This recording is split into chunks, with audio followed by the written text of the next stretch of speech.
സലാർ എന്ന മൂവി റിലീസാവാനായിട്ട് ഇനി കുറച്ച് ദിവസം മാത്രമേ ബാക്കിയുള്ളൂ. സോ റിലീസിന് മുന്നേ ചോദിക്കാനുള്ള ഒറ്റ ചോദ്യമുള്ളൂ, is a comeback of Prabhas. കാരണം ബാഹുബലി എന്നൊരു സിനിമയ്ക്ക് ശേഷം ആ ഒരു ആക്ടറിന്റെ കരിയറിൽ ഒറ്റ ഹിറ്റ് പോലും ഇല്ല. ചെയ്ത 3 സിനിമയും 8 നിലവ് പൊട്ടിയ സിനിമകളാണ്. സോ ആ ഒരു ആക്ടറിന്റെ കരിയർ ഗ്രോത്ത് എടുത്ത് നോക്കുവാണെങ്കിൽ തന്നെ ബാഹുബലിക്ക് മുന്നേയും ബാഹുബലിക്ക് ശേഷവും എന്ന് നമുക്ക് പറയാം. ബാഹുബലി എന്നൊരു സിനിമ ചെയ്തതിന് മുമ്പേ ഒരുപാട് ഹിറ്റും കാര്യങ്ങളൊക്കെ ഉണ്ടായിരുന്നു. ഇപ്പോൾ വർഷം എന്നൊരു മൂവിയുണ്ട്, റിബൽ എന്നൊരു മൂവിയുണ്ട്. സോ റിബൽ എന്നൊരു മൂവിക്ക് ശേഷമാണ് ആ ഒരു റിബൽ സ്റ്റാർ എന്നൊരു ടൈറ്റിൽ തന്നെ കിട്ടുന്നത്. സോ ബാഹുബലിക്ക് മുന്നേ ഹിറ്റും കാര്യങ്ങളൊക്കെ ഉണ്ടെങ്കിലും ആ ഒരു വിത്തിൻ ദ ഇൻഡസ്ട്രി മാത്രമായിരുന്നു. അല്ലെങ്കിൽ ഒരു പാൻ ഇന്ത്യൻ സ്റ്റാറോ അല്ലെങ്കിൽ സൗത്തിലോട്ട് വരുവാണെങ്കിൽ തമിഴും കേരളമൊക്കെ അറിയപ്പെടുന്ന ഒരു ആക്ടറൊന്നും അല്ലായിരുന്നു. ശരിക്കും പറഞ്ഞാൽ ആ ഒരു ആക്ടറിന്റെ ഗ്രോത്ത് അല്ലെങ്കിൽ ആ ഒരു ആക്ടറിന്റെ ഒരു കരിയർ ചേഞ്ച് ചെയ്ത മൂവി എന്ന് പറയുന്നത് ബാഹുബലി തന്നെയാണ്.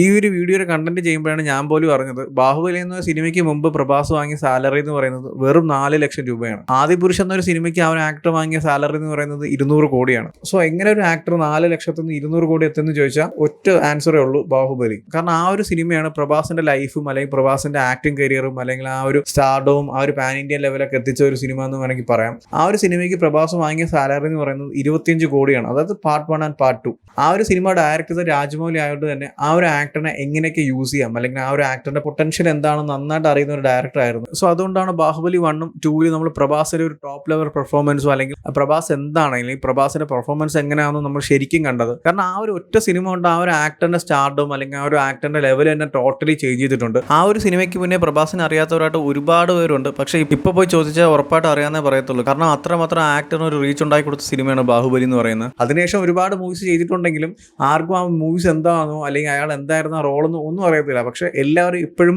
ആ ഒരു ആക്ടറിനെ അറിയപ്പെടുന്ന ബാഹുബലിയിലെ പ്രഭാസ് അല്ലെങ്കിൽ ബാഹുബലി എന്ന ഒരു ഐഡന്റിറ്റി വെച്ചിട്ടാണ്. സോ അതൊക്കെ ഒരു ബ്രേക്ക് ചെയ്തിട്ട് അല്ലെങ്കിൽ ഇനി അങ്ങോട്ട് അറിയപ്പെടാൻ പോകുന്നത് ആ ഒരു സലാറിലൂടെ ഒരു വമ്പൻ കംബാക്ക് എന്നായിരിക്കും. കാരണം ഈ ഒരു മൂവി ഡയറക്ട് ചെയ്യുന്നത് പ്രശാന്ത് നീലാണ്. ആ ഒരു പ്രശാന്ത് നീലിന്റെ ഡയറക്ടറിനെ അറിയാം ഒരു ആക്ടറിനെ എങ്ങനെ യൂട്ടിലൈസ് ചെയ്യണം അല്ലെങ്കിൽ ആ ഒരു ആക്ടറിനെ കൊണ്ട് നിർത്തുമ്പോൾ അയാളുടെ പെർഫോമൻസ് ഒക്കെ എങ്ങനെ നോക്കണം അല്ലെങ്കിൽ ആ ഒരു സ്റ്റോറിക്ക് ആളെ ആപ്റ്റ് ആണോ എന്നൊക്കെ നന്നായിട്ട് നോക്കി ചെയ്യുന്ന ഒരു ഡയറക്ടറാണ്. അല്ലെങ്കിൽ ഇങ്ങനത്തെ ഒരാളിനെ ഇത്രയും വലിയ സാലറി കൊടുത്ത് കൊണ്ടു നിർത്തേണ്ട ഒരു കാര്യം ആ ഒരു മനുഷ്യനില്ല. ഇപ്പൊ പ്രഭാസിന്റെ റീസെന്റ് റിലീസായ 3 സിനിമ എടുത്ത് നോക്കുവാണെങ്കിൽ തന്നെ ആ ഒരു 3 സിനിമയിലും ആ ഒരു പ്രഭാസ് എന്ന ആക്ടർ ചാർജ് ചെയ്ത സാലറി എന്ന് പറയുന്നത് ആ ഒരു സിനിമയുടെ പകുതി തന്നെ ഉണ്ട്. ഇപ്പൊ സാഹോ എന്ന സിനിമയിൽ പ്രഭാസിന്റെ സാലറി എന്ന് പറയുന്നത് 150 കോടിയായിരുന്നു. ആ സിനിമയുടെ ബഡ്ജറ്റ് എന്ന് പറയുന്നത് 300 കോടിയാണ്. അതിന്റെ പകുതി ഉണ്ട് അയാളുടെ സാലറി. പിന്നീട് അതിനുശേഷം വന്ന രാധേശ്യാം ഞാൻ തിയേറ്ററിൽ പോയി കണ്ടില്ല. കാരണം എനിക്ക് ആ സമയത്ത് പനിയായതുകൊണ്ട് ഞാൻ രക്ഷപ്പെട്ടു. ഐം സോ ലക്കി ഫോർ ദാറ്റ്. ആ ഒരു സിനിമ ഇതുപോലെ വലിയ ബിഗ് ബഡ്ജറ്റ് ഒക്കെ ആയിരുന്നു. അതും 8 വരെ പൊട്ടി. ആ ഒരു സിനിമയുടെ പകുതിയിൽ കൂടുതൽ ഉണ്ടായിരുന്നു പ്രഭാസിന്റെ സാലറി എന്ന് പറയുന്നത്. പിന്നീട് വന്നൊരു മൂവിയാണ് ഓൾ ഇന്ത്യയിൽ തന്നെ ഒരു ട്രോൾ മെറ്റീരിയൽ ആയ ഒരു മൂവി ആദിപുരുഷ്. ആ ഒരു സിനിമയുടെ ട്രെയിലർ കണ്ടപ്പോൾ തന്നെ മനസ്സിലായി ഈ ഒരു സിനിമയുടെ ലെവൽ എന്തായിരിക്കും അല്ലെങ്കിൽ ആ സിനിമയുടെ ഔട്ട്പുട്ട് എന്തായിരിക്കും. അതിനേക്കാളും ലോ ലെവലിലായിരുന്നു ആ ഒരു സിനിമ വന്നത്. ശരിക്കും പറഞ്ഞാൽ ആ ഒരു സിനിമയിൽ പ്രഭാസിന്റെ ഒരു ആവശ്യമില്ലെങ്കിൽ പ്രഭാസിന് ആ സിനിമയിൽ എവിടെയും കാണിക്കുന്നില്ല. കാരണം ഉള്ളതെല്ലാം CG ആണ്. പ്രഭാസിന്റെ ഫേസും പ്രഭാസിന്റെ ബോഡിയും കാര്യങ്ങളും ചെയ്യുന്ന മിക്ക കാര്യങ്ങളും CG ആണ്. അല്ലെ എവിടെയെങ്കിലൊക്കെ ഒന്ന് ലൈവ് ആക്ഷനിൽ വന്ന് പോയാലും ഉണ്ട് പ്രഭാസ്, അത്രേ ഉള്ളൂ. ഈ ഒരു 3 സിനിമയിലും പ്രഭാസ് എന്ന ആക്ടറിനെ ഒരു ഡയറക്ടറും നല്ല രീതിക്ക് യൂട്ടിലൈസ് ചെയ്തിട്ടില്ല. അല്ലെങ്കിൽ ആ ഒരു ആക്ടറിനെ വെച്ച് എങ്ങനെയൊക്കെ പെർഫോം ചെയ്യുന്നതെന്ന് അവർ നോക്കിയിട്ട് പോലും ഇല്ല. അവർ നോക്കുമ്പോൾ വേറെ ഒന്നുമല്ല, എത്ര സാലറി ഇനി കൊടുത്താലും ഒരു കുഴപ്പമില്ല. പ്രഭാസ് എന്നൊരു ആക്ടറിനെ കൊണ്ടുവരുമ്പോൾ he's A pan Indian star. So അങ്ങനെ നോക്കുമ്പോൾ തന്നെ ആ ഒരു സിനിമയ്ക്ക് വേറെ പ്രൊമോഷനോ കാര്യങ്ങളോ ഒന്നും തന്നെ വേണ്ട. ആ ഒരു ആക്ടർ ഉണ്ടെന്ന് പറയുമ്പോൾ തന്നെ ഓട്ടോമാറ്റിക്കലി ആ ഒരു മൂവിക്ക് വലിയൊരു പ്രൊമോഷനായി വലിയൊരു റീച്ചുമായി അത് മാത്രമേ അവർ നോക്കുന്നുള്ളൂ.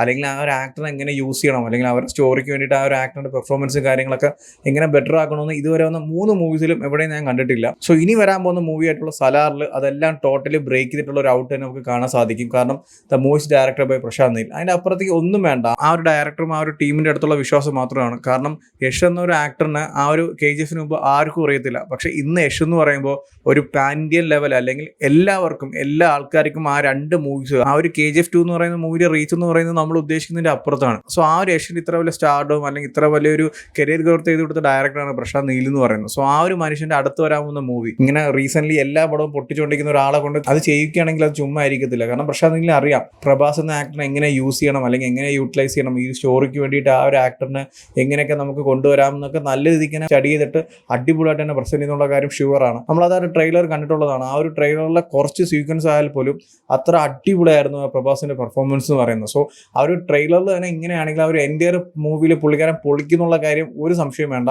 കാരണം പ്രശാന്ത് നീൽ അത്ര അടിപൊളിയായിട്ടായിരിക്കും ക്യാരക്ടർ ആർക്കും അല്ലെങ്കിൽ ക്യാരക്ടറിനെ പ്രസന്റ് ചെയ്തിരിക്കുന്നത്. സോ ഒരു സംശയമില്ലാതെ തന്നെ നമുക്ക് പറയാം സലാർ എന്ന് പറയുന്ന മൂവി പ്രഭാസിന്റെ ഒരു കംബാക്ക് ആയിരിക്കും എന്നുള്ളത്. ഇതുവരെ അത് ചെയ്തതും പൊട്ടിച്ചതൊക്കെ ഈ ഒറ്റ പടത്തിൽ അങ്ങ് തീർന്നോളും. കാരണം സലാർ 1 and 2 പ്രഭാസ് എന്താണെന്ന് അല്ലെങ്കിൽ പ്രഭാസിന്റെ സ്റ്റാർഡം എന്താണ് അല്ലെങ്കിൽ ആക്ടർ എങ്ങനെയാണെന്നൊക്കെ ആ ഒരു സിനിമയിൽ നമുക്ക് കാണാൻ സാധിക്കും. സലാർ മാത്രമല്ല, സലാർ എന്ന മൂവിക്ക് ശേഷം വരുന്ന കൽക്കി, അതായത് പ്രോജക്ട് K എന്ന് പറയുന്നത് ഇന്ത്യയിലെ തന്നെ ഏറ്റവും വലിയ ബിഗ് ബഡ്ജറ്റ് ആയിട്ടുള്ള ഒരു പ്രോജക്റ്റാണ്. അതിൽ പോലും ലീഡായിട്ട് വരുന്ന പ്രഭാസാണ്. സോ അതിനെപ്പറ്റി നമുക്ക് വേറൊരു വീഡിയോ ചെയ്യാം. സോ ഇനി വരാൻ പോകുന്ന മൂവീസൊക്കെ ഇങ്ങനെ പൊട്ടിക്കാൻ വേണ്ടി ചെയ്യാതെ അയാളുടെ ഒരു ലെവൽ എന്താണോ അല്ലെങ്കിൽ അയാളുടെ ഒരു ക്യാരക്ടർ എന്താണോ ഭയങ്കര സെലക്റ്റീവായിട്ടൊക്കെ നോക്കിയിട്ട് ഓക്കെ ഇത് വർക്കൗട്ട് ആവും അല്ലെങ്കിൽ ഇത് പ്രോപ്പറായിട്ട് ആൾക്കാരിൽ എത്തിക്കാൻ പറ്റുന്ന ഒരു മൂവിയാണ്, അല്ലെങ്കിൽ ആ ഒരു ആസ് ആക്ടർ അയാൾക്ക് പെർഫോം ചെയ്യാനുള്ള സ്പേസ് ഒരുപാടുള്ള മൂവി എന്നൊക്കെ നോക്കി ചെയ്യുവാണെങ്കിൽ ആ സലാറിൽ തിരിച്ചു പിടിക്കുന്ന ആ ഒരു ലെവൽ അതുപോലെ പോകാൻ പറ്റും. അല്ലാതെ പിന്നെ പഴയതുപോലെ പോയി പൊട്ടിക്കാനാണ് പ്ലാനെങ്കിൽ പിന്നെ പറഞ്ഞിട്ട് കാര്യമില്ല. സലാർ 2 അല്ലെങ്കിൽ വേറെ ഏതെങ്കിലും വലിയ ഡയറക്ടറായിട്ടുള്ള മൂവി വരുമ്പോൾ അന്ന് ഞാൻ ഇതുപോലെ ഒരു വീഡിയോ ചെയ്യേണ്ടി വരും, ദ കംബാക്ക് ഓഫ് പ്രഭാസ് എന്ന് പറഞ്ഞിട്ട്. അത്രേ ഉള്ളൂ, ഞാൻ ജസ്റ്റ് പറഞ്ഞെന്നുള്ളൂ. സോ അങ്ങനെ സംഭവിക്കാതിരിക്കട്ടെ.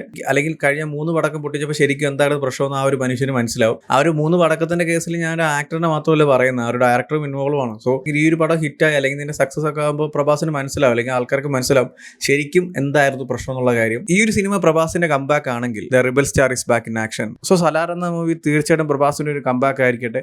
പ്രഭാസിനെ കുറിച്ചുള്ള നിങ്ങളുടെ തോട്ട്സ് എന്താണെന്ന് വെച്ചാൽ കമന്റ് ചെയ്യൂ. വീഡിയോ ഇഷ്ടപ്പെട്ടാൽ ലൈക്ക് ചെയ്യൂ, ഷെയർ ചെയ്യൂ. ഇതുപോലത്തെ കൂടുതൽ വീഡിയോസിനായി ചാനൽ സബ്സ്ക്രൈബ് ചെയ്യൂ. Thank you so much.